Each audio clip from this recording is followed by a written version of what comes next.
So with all the talk that Mac Jones could be a top 3 pick in the NFL draft, I wanted to break him down this video. Some people are claiming that the 49ers really like him. When I watch him, I can see why they do.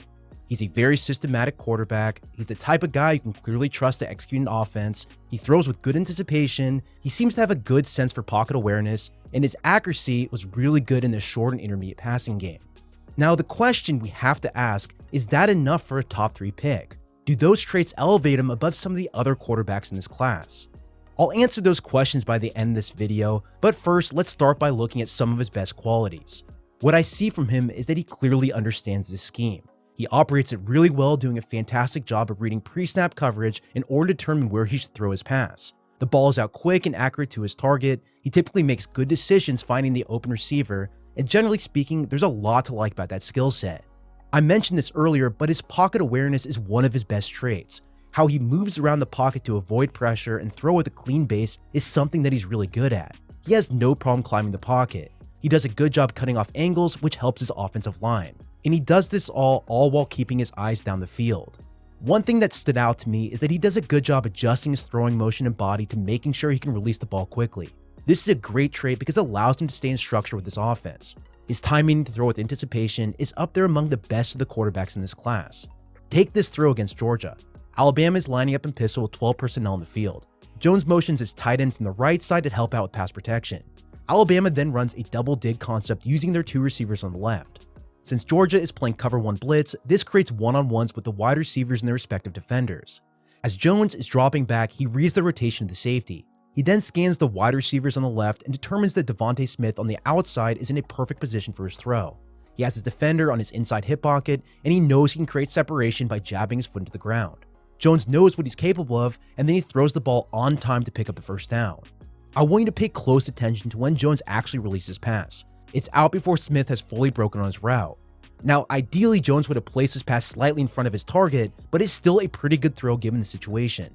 His offensive line on the left was starting to collapse, but Jones still made this throw with excellent timing. This is what I want to see if I'm drafting Jones for a timing-based offense. He would be a perfect fit for a West Coast dink and dunk system. This is honestly the big reason why he's such a good fit for Kyle Shanahan's offense. Now, before we talk about why I'm hesitant to take him that early, and spoiler alert, I'm very hesitant about taking him the first half of the opening round, I want to give a huge shout out to HelloFresh for sponsoring this week's video. HelloFresh is here to make eating better and easier. No grocery stores, no stressful meal planning, just everything you need to prepare a wholesome and delicious meal, all delivered to your door. I honestly have no idea why I've waited so long to try it, but trust me, it was definitely worth it. This week, my wife and I tried the barbecue pork burgers, and they were so incredibly good. The produce was fresh and had a ton of flavor, the meat was portioned perfectly for both to share, and the recipe was so easy to follow, it made the entire experience effortless.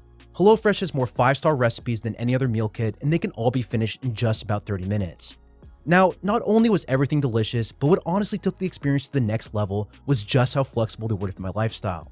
You can easily change your delivery days, you can add extra dinners or lunches to your orders, and in general, HelloFresh just makes the process so simple that I strongly recommend giving it a try. If you go to HelloFresh.com and use my code SAMGOLD12, you can get 12 free meals including free shipping. Again, go to HelloFresh.com and use my code SAMGOLD12 to get 12 free meals including free shipping. So before the break, I mentioned that I was hesitant to taking Jones early in the first round. I have multiple reasons for this. The first and the main one has to do with the fact that I have serious doubts about how Jones operates under pressure. I'd be lying to you if I didn't say this kind of scared me. When things didn't go his way, he couldn't rely on the systematic approach that he outlined at the beginning of each play. He kind of panics a little bit if things go wrong. His reactions when defenders are near him and how that alters his process is something that really bothered me. At times, it was like his fundamentals just completely fell apart. He would predetermine his reads, he would get stuck on that initial read, and then at times when that wasn't there, he wouldn't know what to do next. He wouldn't know how to reestablish his base in order to throw a catchable pass. Honestly, he just looked a little bit disheveled. Take this play against Mississippi State.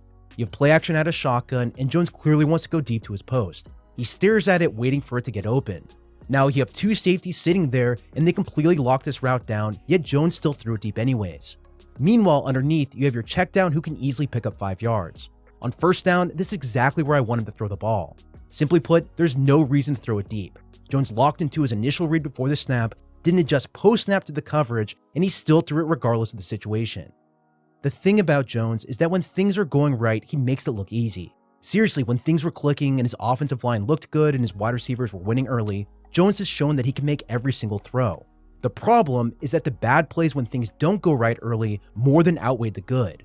Looking at his advanced stats, his percent of turnover-worthy plays doubled when he was under pressure. This puts him in the bottom 25th percentile when you look at the increase from non-pressure plays to pressured plays. This is something that really concerns me.